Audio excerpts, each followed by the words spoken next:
오늘은 스데반 집사라는 인물에 대해서 집중하려고 합니다. 하나님께서 초대교회 여러 중요한 인물들이 있는데 그 중에서도 특별히 스데반 집사님에게 우리가 주목하기를 원하십니다. 스데반 집사님은 초대교회 첫 순교자입니다. 이 스데반 집사의 순교를 기점으로 해서 예루살렘 성전 안에만 머물렀던 복음은 전 세계적으로 확산됩니다. 이 스데반 집사님의 믿음의 도전을 받았던 수많은 성도들은 세계 곳곳에 들어가서 교회를 세우고 복음을 증거하는 놀라운 역사를 일으키게 됩니다. 이 초대교회 이런 분들이 계셨기 때문에 오늘 우리들이 있습니다. 이분들이 복음을 붙들고 타협하지 않고 그 치열함 가운데 교회를 세워 오셨기 때문에 지금 우리가 복을 누리고 하나님을 경배할 수가 있는 것입니다. 이런 신앙이 대를 이어서 전수되어야 됩니다. 식어지지 않고 계속해서 전수되어야 하겠습니다. 정충호 선교사님이 수요 기도회에 지난주 오셔서 말씀을 전하셨습니다. 대충 이런 말씀이었죠. 우리 앞선 세대들, 신앙의 선배들은 핍박받으면서도 교회 세우기 위해서 타협하지 않고 발버둥 쳤습니다. 치열함이 있었습니다. 열정이 있었습니다. 그분들의 그런 수고 때문에 교회가 한국 땅에 든든하게 뿌리게 내리게 되었고, 또 그런 말미암아 핍박이 사라지고 또 하나님의 은혜와 복을 받아 누리는 그런 놀라운 평화의 시절을 맛보고 있습니다. 우리 앞선 세대들 기억나실지 모르겠습니다만 생각해 보면은 간절히 기도하셨고 또 전도하셨고 또 하나님 나라와 의를 우선순위로 두고 구하셨고 논란은 있습니다만 또 교회당 짓는데 얼마나 헌신하고 봉사하셨습니까? 그런 치열함들이 지금은 많이 사라졌습니다. 그런 열정들이 많이 사라졌습니다. 세상과 타협하고 죄가 들어오고 하나님을 의지하는 것보다는 돈을 더 의지하고, 그래서 교회는 점점 약화되어져 가고 무너져 가고 있다 하는 말씀을 나누셨습니다. 이 신앙의 치열함, 이 선배들의 신앙의 치열함이 전수되어야 된다, 회복되어야 된다, 그런 말씀을 하셨습니다. 맞습니다. 지금 우리는 그 신앙의 선배들의 치열함이 회복되어야 됩니다. 그래서 특별히 오늘 스데반 집사에게 집중하려고 합니다. 주목하려고 합니다. 주목할 것은 두 가지입니다. 첫째, 그는 누구인가, 어떤 신앙인이었는가 하는 것이고, 둘째는 그는 무엇에 목숨을 걸었는가 하는 것입니다. 이 두 가지를 통해서 우리 안에 이 스데반 집사님의 신앙, 이 치열한 신앙이 전수되어지고 또 회복되어지는 역사가 있기를 바랍니다. 먼저 스데반 집사님은 어떤 사람이었는가 하는 것을 살펴보고자 합니다. 6장을 보시면, 오늘 성경 다 펴셨을 텐데 6장을 보시면 스데반 집사님에 대해서 그는 누구인가 하고 묘사하는 부분이 많이 나옵니다. 제가 한 구절 한 구절 한번 찾아보겠습니다. 6장 3절을 보시면, 형제들아 너희 가운데서 성령과 지혜가 충만하여 칭찬받는 사람 7을 택하라, 이렇게 되어 있습니다. 그 중에 한 분이 스데반 집사였습니다. 성령과 지혜가 충만하여 칭찬받는 사람이었습니다. 5절을 보시면 온 무리가 이 말을 기뻐하여 믿음과 성령이 충만한 사람 스데반과, 이렇게 말씀합니다. 믿음과 성령이 충만한 사람이었습니다. 그리고 오늘 읽은 8절 말씀을 보시면 스데반이 은혜와 권능이 충만하여 큰 기사와 표적을 민간에 행하니, 은혜와 권능이 충만한 사람이었고 그로 말미암아 기사와 표적을 행하는 사람이었습니다. 10절을 보시면 지혜와 성령으로 말했다. 지혜와 성령으로 복음을 증거하는 사람이었습니다. 자, 종합해 보면 스데반 집사님은 성령 충만한 분이셨습니다. 그러나 성령 충만하다는 말은 믿음 충만이고 지혜 충만이고 또 권능 충만이었다라고 말씀하고 있습니다. 그래서 스데반 집사님은 세 가지로 요약해서 이분은 누구신가 하는 것을 볼 수가 있겠는데, 첫째는요, 믿음이 충만한 사람이었습니다. 성령과 지혜가 충만하여, 믿음과 성령이 충만하여, 이렇게 표현할 때 성령 충만이 곧 믿음 충만이고 성령 충만이 곧 지혜 충만이다 라고 말씀하고 있는 것입니다. 스데반 집사님은 믿음이 충만한 분이셨습니다. 우리가 이 믿음을 회복해야 됩니다. 믿음이 뭐냐? 믿음이 충만하다는 말이 뭐냐? 성경에서 자신의 삶을 전적으로 하나님께 의탁한다는 겁니다. 주의 말씀을 온전히 순종한다는 겁니다. 그것이 바로 믿음 충만입니다. 좀 더 다르게 표현하면 스데반 집사님은 인생 살아가는 힘을 세상에서 얻은 것이 아니라 하늘로부터 얻었다는 것입니다.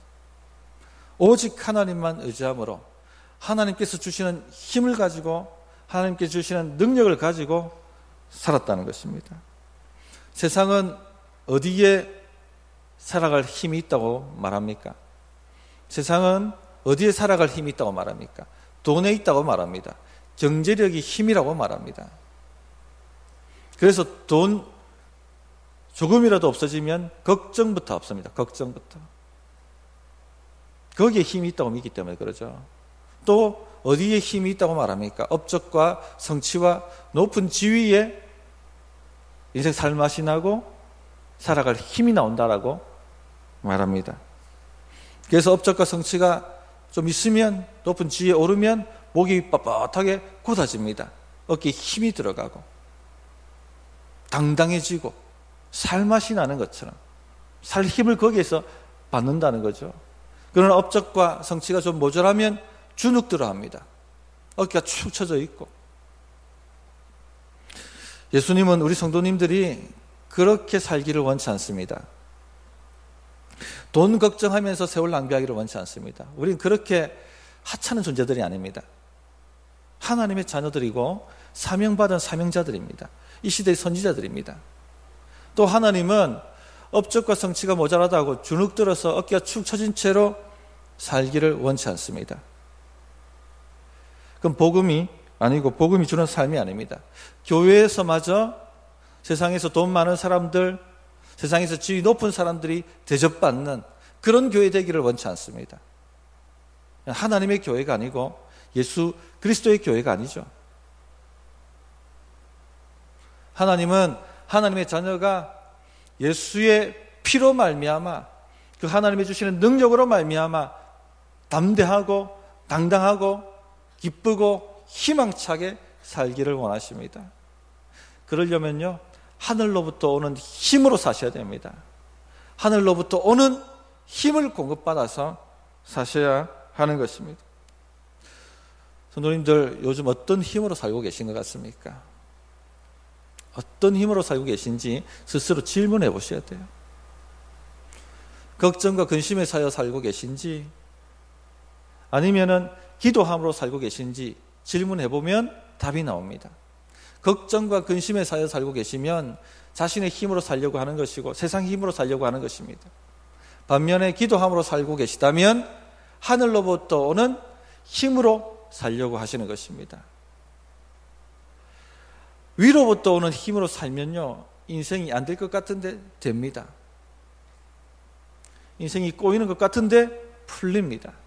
길이 없는 것 같은데 길이 열립니다.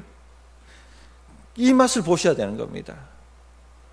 안 될 것 같은데 야 니는 안 되는 것 같은데 된다?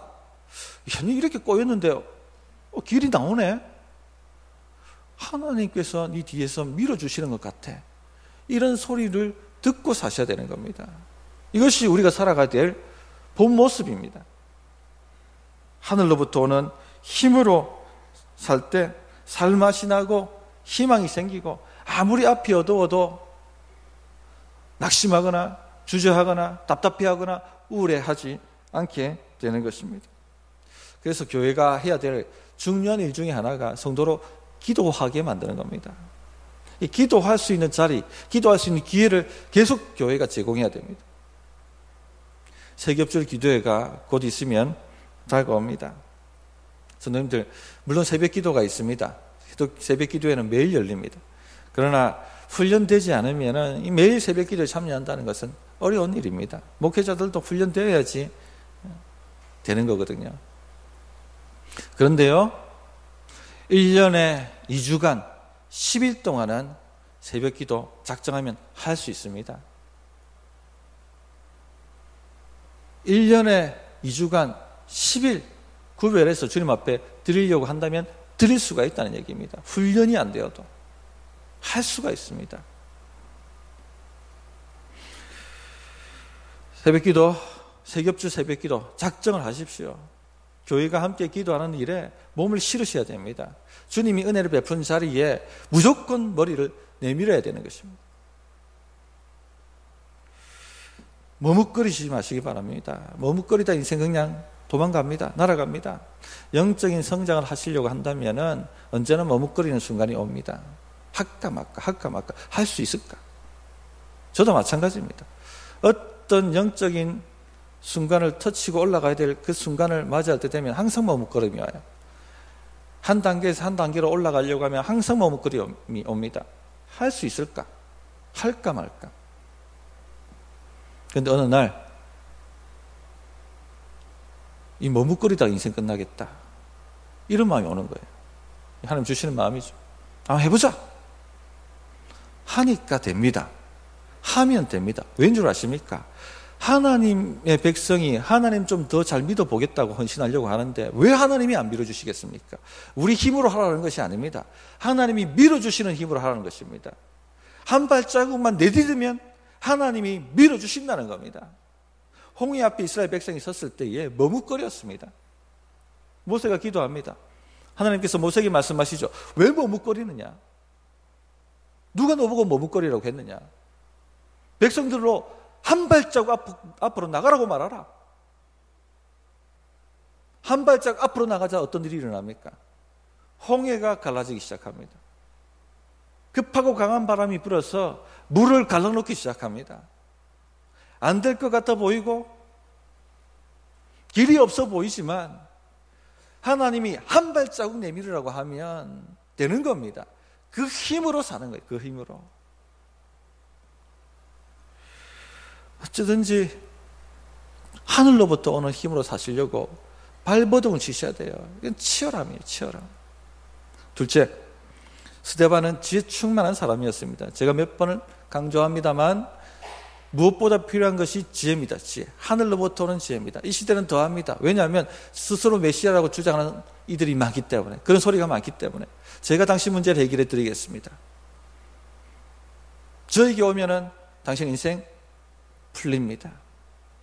처세술, 방법론, 전문가들이 하는 소리들이 우리를 혼란스럽게 만듭니다. 한 예로 든다면 아프면 이 병원 가야 된다, 저 병원 가야 된다, 아니다, 저기가 더 잘한다, 아니 침을 맞아야 된다, 아니 음식 조절을 해야 된다. 사업도 마찬가지죠. 이 사업을 해야 된다, 이리 해야 된다, 저리 해야 된다, 경기가 어떻다, 어디 투자해야 된다. 선택할 것이 너무 많아서 선택할 수 없는 선택장애라고 말하죠. 그런 시대에 우리는 살고 있습니다. 병원도 하나만 있고, 예전 같으면 그 하나만 있었잖아요. 답이 없어요. 거기만 가면 되는데. 지혜가 필요합니다. 하나님 어떻게 해야 됩니까? 지혜가 와야 됩니다. 그래 해야지 인생 방황하지 않고 허비하지 않고 살아갈 수가 있습니다. 그럼 지혜는 어디서 오느냐? 하나님의 말씀으로부터 옵니다. 스데반 집사님이 7장에 보면 이 복음을 항변하시는데 모두 다 말씀으로 말씀해요. 모두 성경 말씀을 인용해서 말합니다. 한마디로 스데반 집사님의 지혜는 성령에 깊이 젖은 상태에서 나오는 것이었어요. 성경 말씀에 깊이 젖으셔야 됩니다. 말씀을 잘 아셔야 됩니다. 그리고 그 말씀을 삶의 적세적소에 적용하실 줄 아셔야 되는 겁니다. 그게 바로 지혜입니다. 어떤 분과 상담을 했습니다. 다급한 일이 생기고 문제가 생겨서 늘 걱정해. 집사님 기도하세요? 물어봅니다. 왜냐? 기도 열심히 하시는 분이니까. 집사님 성경 읽으세요? 돌아오는 대답이 잘 안 읽습니다. 기도 많이 한다고 지혜롭지 않습니다. 하나님 말씀으로부터 지혜가 옵니다. 교회 출입 열심히 오랫동안 한다고 지혜롭지 않습니다. 말씀 읽지 않으면 오랫동안 교회 출입해도 지혜롭지 못해요. 대화를 해보면 압니다. 말씀에 젖으셔야 되는 거예요. 말씀을 아셔야 되는 겁니다. 우리 인생의 대부분의 문제가 뭐냐면요, 말씀을 모르기 때문에 오는 거예요. 묵시가 없으므로 나의 백성이 망하는도다 말씀하셨지 않습니까? 주의 말씀이 없기 때문에 지혜가 없으니까 무너지는 거예요. 방향을 찾지 못하고 해결할 방법을 얻지 못하고. 성도님들, 상 공부하셔야 돼요. 지금 제가 요리해가지고 먹여주는 겁니다. 설교는. 상 공부는요, 스스로 요리하도록 만드는 훈련입니다. 과제를 내고 해오라는 겁니다. 세월을 아끼라 때가 악하니라 말씀하셨습니다. 때가 악합니다. 세월을 아끼라, 기회를 놓치지 말라는 얘기입니다. 언젠가 하겠죠. 천만의 말씀, 그 언젠가는 없을 수가 있어요. 지금 하나님이 잔치를 배설하시고 오라고 초청하실 때에 오셔서 주의 말씀을 먹으셔야 되는 겁니다. 말씀에 깊이 젖으셔야 되는 겁니다. 여기에서 능력이 나옵니다. 여기에서 지혜가 나옵니다. 셋째, 스데반 집사님은 은혜와 권능이 충만한 사람이었습니다. 권능이 충만했다. 은혜와 권능이 충만했다. 표적과 기사가 일어났다. 이 표현은 누구한테 독특하게 쓰는 표현인 줄 아십니까? 사도들에게만 쓰는 표현이에요. 그런데 지금 스데반 집사님에게 사도들에게 돌아가야 할 표현을 쓰고 있습니다. 은혜와 권능이 충만하여 표적과 기사를 많이 행하더라. 사도를 닮아갔다는 겁니다. 사도를 닮아갑니다. 좀 더 궁극적으로 말하면 예수님을 닮아가고 있다는 얘기입니다. 제자 되어가고 있다는 것이죠. 이렇게 사시는데 어떻게 예수님을 닮지 않겠습니까? 그래서 우리가 예수님 닮아가는 제자가 되셔야 되겠습니다. 삶이 닮아야 됩니다. 믿음과 지혜가 충만하셔야 돼요. 믿음과 지혜가 충만하셔야 돼요. 둘째, 권능과 능력이 충만하셔야 돼요. 기도 응답의 사람이 되셔야 됩니다. 예수님의 사역을 닮아가셔야 됩니다. 복음 전하고 기도하는 이런 치열함이 우리 성도님 안에 일어나시기를 바랍니다. 둘째, 스데반 집사님은 무엇에 목숨을 걸었는가? 이 9절 말씀을 보면 자유민의 회당에 가서 스데반 집사님이 복음을 전했다 이렇게 말씀하죠. 주전 63년경에 폼페이우스라는 로마 장군이 유대를 침공합니다. 성전을 회파하고 수많은 유대인들을 노예로 잡아갑니다. 그 노예들이 이제 로마의 노예들이죠. 해방되는데 그들을 자유민이라고 합니다. 이 자유민들의 후손들이 예루살렘으로 돌아가자. 그리고 예루살렘으로 다 돌아와서 회당을 짓고 자기들만의 회당을 짓고 살았어요. 한 두세 개 회당이 있었다고 얘기합니다. 그 자유민의 회당 출신이 아마 스데반, 이름도 헬라어죠. 스데반 집사님이었던 것 같습니다. 그래서 그 자신의 출신의 회당에 가서 복음을 전하고 있습니다. 그리고 그 회당에 있는 논객들과 논쟁이 벌어졌는데 이 스데반 집사님의 지혜와 성령 충만함을 당해내지 못합니다. 그랬더니 거짓으로 고소를 합니다. 두 가지를 고소했죠. 14절을 보시기 바랍니다. 그의 말에 이 나사렛 예수가 이곳을 헐고 또 모세가 우리에게 전하여 준 규례를 고치겠다 함을 우리가 들었노라 하거늘. 하나는 성전을 헐자라고 말했다는 것이고 두 번째는 모세의 규례를 고치자라고 말했다는 것입니다. 이런 비방만 들으면 이 복음의 대적자들은요 앞뒤말 다 잘라냅니다. 앞뒤말 다 잘라내고 진위를 왜곡해서 이 얘기를 합니다. 이 이야기만 들으면 테러리스트예요. 성전을 무너뜨리자, 사회를 전복하자, 저 위에 있는 사람들 다 뒤집어 엎어버리자. 모세의 규례가 웬 말이냐? 더 이상 그런 규례에 얽매이지 마라. 지킬 필요도 없다. 우리 세상을 만들자. 테러리즘을 모의했다라고 고소를 한 것입니다. 다음 주에 다루겠지만 사도행전 7장에 이 스데반 집사님은 그렇지 않다. 내가 말한 것은 이 말이다 하고 복음의 진리를 얘기합니다. 그런데 오히려 더 이 대제사장 무리가 귀를 틀어막고 소리 지르면서 성전 밖으로 데리고 나가서 돌로 쳐 죽입니다. 이렇게 스데반 집사님은 복음을 위해서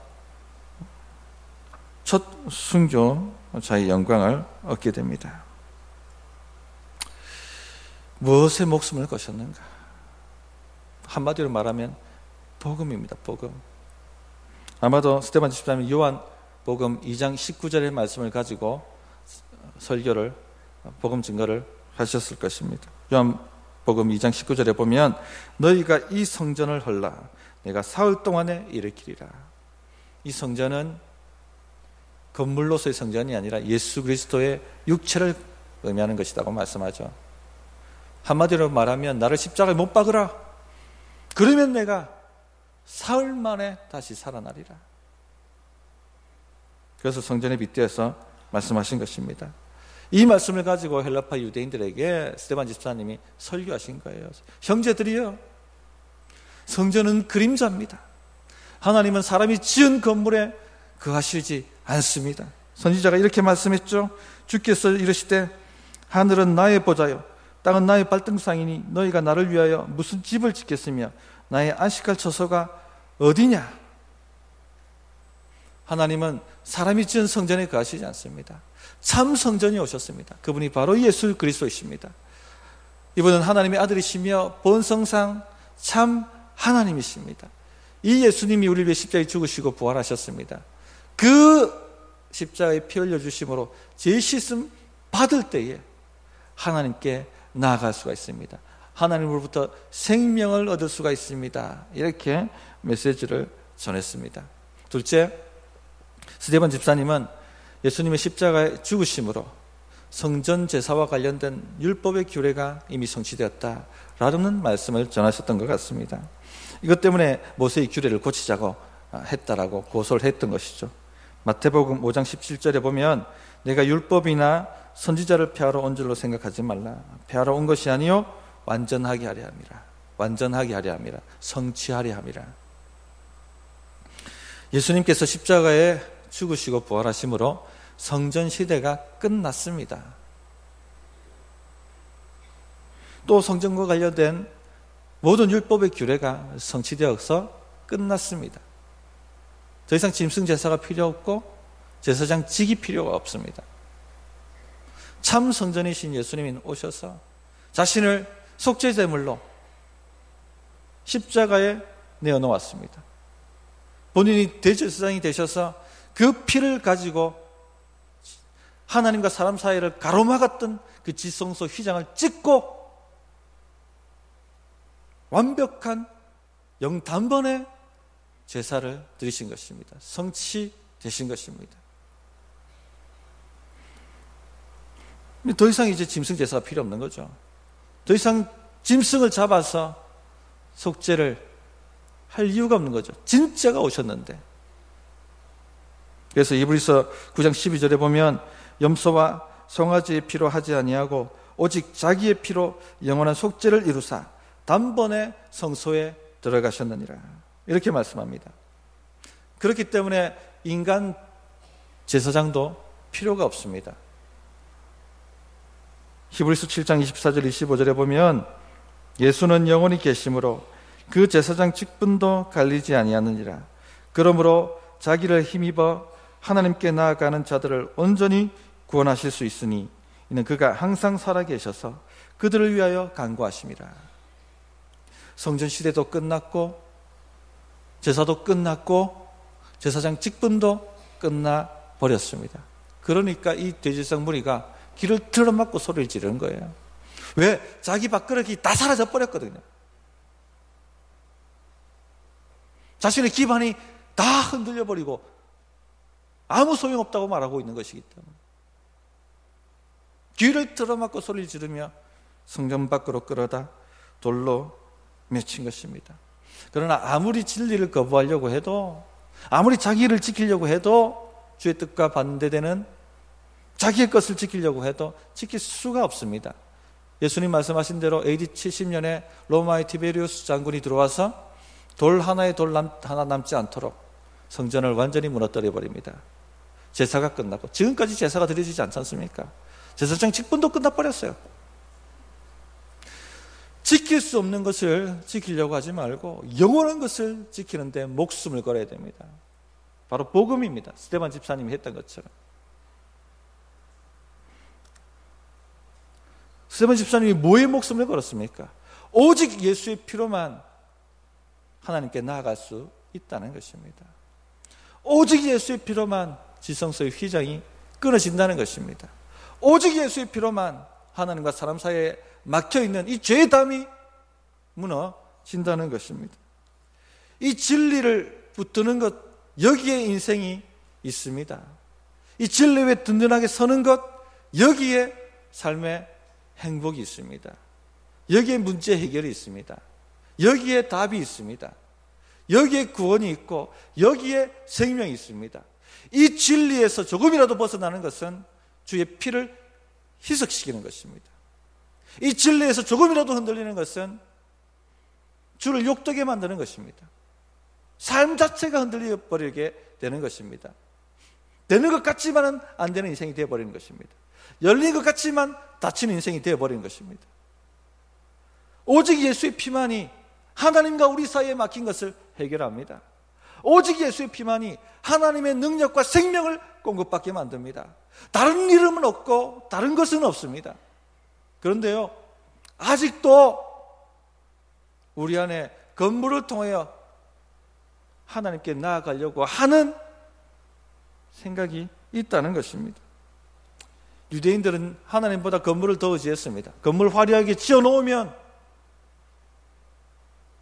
더욱 하나님께 가까이 갈 수 있는 것처럼 착각했습니다. 뭔가 특별한 사람이 된 것처럼 착각했습니다.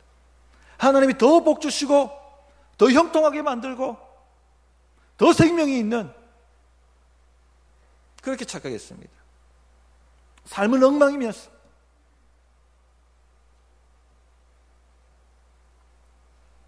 복음이 들어오고 교회가 세워졌습니다. 로마 가톨릭에서도 동일한 문제가 생겼죠. 성당 화려하게 지으면 우리가 더욱 하나님께 특별한 존재가 되는 것처럼 착각했습니다. 그럼 개신교는 낫습니까? 그렇지 않습니다. 개신교도 수백억 들여서 교회당 화려하게 짓고 크게 짓는다고 경쟁하고 있습니다. 그 목적 때문에 성도들을 더 끌어모으는 거예요.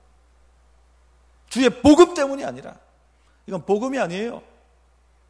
주의 피를 희석시키는 것입니다. 그래서 이런 말을 하지 않습니까? 한국 교회는 빚 갚다가 세월 다 보낸다고. 교회당이 화려하고 크면 뭔가 특별해진 것처럼 착각이 듭니다. 제가 2,000명 넘어가는 교회에 12년 동안 교육자로 봉사를 했지 않습니까? 교회당이 크고 성도가 많으니까요, 뭔가 내가 된 것처럼 착각을 해요. 뭔가 더 탁월한 성도가 된 것처럼 착각하고, 그렇지 못한 교회는 주눅들어하고. 저는 우리 성도님들 절대 주눅들지 마시기 바랍니다. 아멘이십니까? 복음이 아니에요. 그거는 복음이. 우리 힘은 예수의 피로만 오는 겁니다. 우리의 생명은 예수의 피로만 오는 것입니다. 여기에서 조금이라도 물러서는 것은요, 복음 타협하는 것이고, 그 순간 무너집니다. 그 순간 인생이 꼬이기 시작합니다.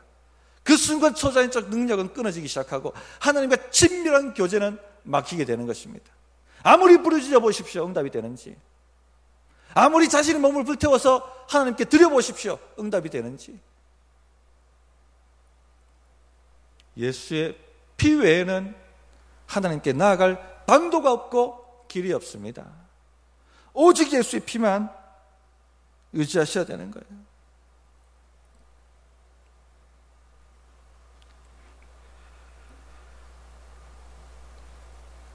유대인들은 또한 제사 직분, 제사 규례, 이런 것을 가지고 하나님께 나아가려고 했습니다. 이런 것이 있으니까 우리가 특별한 사람이야, 하나님 나를 좀 더 특별하게 봐줘.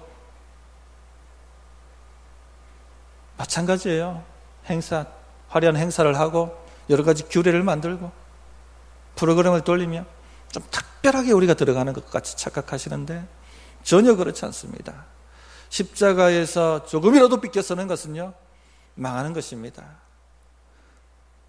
십자가에서 조금이라도 물러서는 것은 무너지는 것입니다. 아셔야 됩니다. 그래서 우리는 십자가만 붙드셔야 돼요. 오직 십자가를 붙드는 이 치열함에서 타협하지 마시기 바랍니다. 스데반 집사님은 여기에 목숨을 거셨어요. 여기에 목숨을 걸어야 됩니다. 여기에 목숨을 걸어야지 우리 교회의 미래가 있고 우리 인생의 미래가 있고 우리 자녀에게 미래가 있는 것입니다.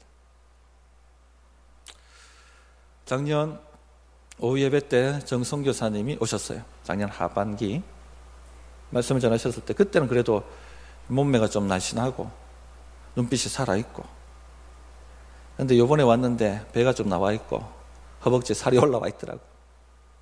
이제 선교지 변경 때문에 몇 개월을 한국에 머무신 거죠. 정성교사, 요즘 살이 좀 찐 것 같아.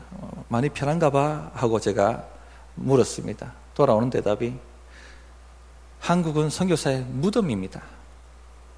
선교사는 선교지로 돌아가야 됩니다. 은혜가 되었습니다. 그 현장에서 치열하게 복음 붙들고 사명 감당하는 것, 그것이 살 길이란 얘기죠. 하나님 없이 편한 것, 절대 편한 것 아닙니다. 반드시 대가 지불하게 되어 있습니다. 무너지게 되어 있습니다. 하나님 없이 즐기고 기뻐하는 것, 절대 즐기고 기뻐할 일이 아닙니다. 슬퍼할 일입니다. 곧 울 일이 다가오게 되어 있습니다. 울 일이 다가오게 되어 있습니다. 우리 성도님들, 주의 복음 붙들고 우리 선배들이 했던 것처럼 교회 세우는 일에 목숨을 걸어보시기 바랍니다. 그게 죽는 것 같은데 사는 길이고요. 그게 망하는 것 같은데 성공하는 길이고요. 그게 엮이는 것 같고 꼬이는 것 같은데 풀리는 길입니다. 문이 열리는 길입니다. 그런 치열함이 회복되시길 바랍니다. 듣고 넘기시지 마시기 바랍니다. 왔다가 이렇게 싹 빠져나가시면 안 돼요. 탁 막아야 돼요. 성경이 말씀하죠. 씨 뿌린 비유에 듣고 넘기는 밭이 있고 받아서 결실하는 밭이 있다. 듣고 순종하시기 바랍니다. 그러면 30배, 60배, 100배의 결실이 맺어질 줄 믿습니다. 이번 주 안에 인생에 꼬였던 문제가 풀어질 줄 믿습니다. 놀라운 주의 승리가 임할 줄을 믿습니다. 어떻게 응답해야 될지 1분간 기도하겠습니다.